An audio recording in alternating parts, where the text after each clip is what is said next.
মুদ্রার ব্যাপক দরপতন ও জীবনযাত্রার ব্যয় বৃদ্ধির প্রতিবাদে গেল ২৮ ডিসেম্বর আন্দোলনের নামে ইরানিরা ব্যবসায়ীদের ডাকা ধর্মঘটে যোগ দেয় সাধারণ মানুষ।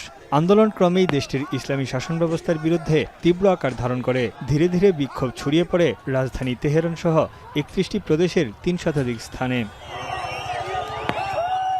আন্দোলনকারীদের অভিযোগ, তাদের শান্তিপূর্ণ বিক্ষোভ কর্মসূচিতে হামলা চালায় পুলিশ। বিক্ষোভ চলাকালে ইসলামী বিপ্লবী গার্ডের এক সদস্যের মৃত্যুর পর আন্দোলন সহিংস হয়ে ওঠে। ইরান সরকার দেশটির আইনশৃঙ্খলা বাহিনীকে সর্বোচ্চ সংযম প্রদর্শনের নির্দেশ দিলেও ১৩ দিনের ব্যবধানে ৮ নিরাপত্তা কর্মীসহ প্রাণ হারিয়েছে প্রায় অর্ধশত মানুষ। গ্রেপ্তার করা হয় ২৫০০-এর বেশি বিক্ষোভকারীকে। স্থানীয় সময় বৃহস্পতিবার রাত ৮টায় ইরানের সরকার বিরোধী বিক্ষোভের ডাক দেন দেশটির নির্বাসিত যুবরাজ রেজা পাহলভি। তিনি ইরানি রাজতন্ত্রের শেষ উত্তরাধিকারী। সশস্ত্র ও নিরাপত্তা বাহিনীকে ইরানের জনগণের পাশে দাঁড়ানোর আহ্বান জানান রেজা পাহলভি। در روزهایی که مردم شجاع و متحد ایران در حال ساختن و نوشتن تاریخ هستند، پرسش من از شما این است که در کدام سوی تاریخ خواهید ایستاد؟ পাহলভির ডাকে বিশাল মিছিল নিয়ে রাস্তায় নামে হাজারো মানুষ।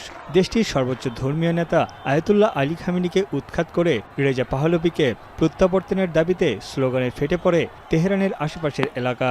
স্বৈরশাসকের মৃত্যু ইসলামী প্রজাতন্ত্রের মৃত্যু বলে স্লোগান দেয় বিক্ষোভকারীরা।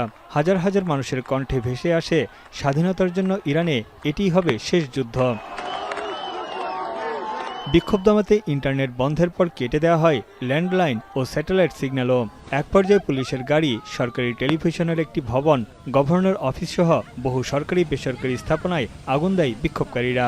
এ সময় ইরানের ফার্স প্রদেশে কুদস বাহিনীর সাবেক প্রধান কাশেম সোলাইমানির ভাস্কর্য ভেঙে ফেলে দেওয়া হয়। এদিকে চলমান আন্দোলনে বিক্ষোভকারীদের হত্যা করলে ইরানের বিরুদ্ধে কঠোর হামলা চালানোর আবারও হুমকি দিয়েছেন মার্কিন প্রেসিডেন্ট। এক রেডিও সাক্ষাৎকারে ট্রাম্প বলেন, যুক্তরাষ্ট্র খুব কাছ থেকে পরিস্থিতি পর্যবেক্ষণ করছে।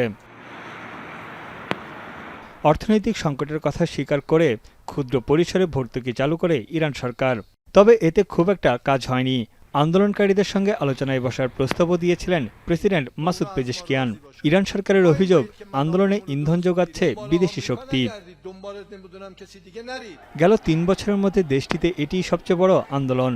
অব্যবস্থাপনা, যুক্তরাষ্ট্রসহ পশ্চিমা নিষেধাজ্ঞায় অর্থনৈতিক দুর্দশায় ভুগছে ইরান। ডিসেম্বরে মুদ্রাস্ফীতির হার ৫২% ছাড়িয়ে গেছে।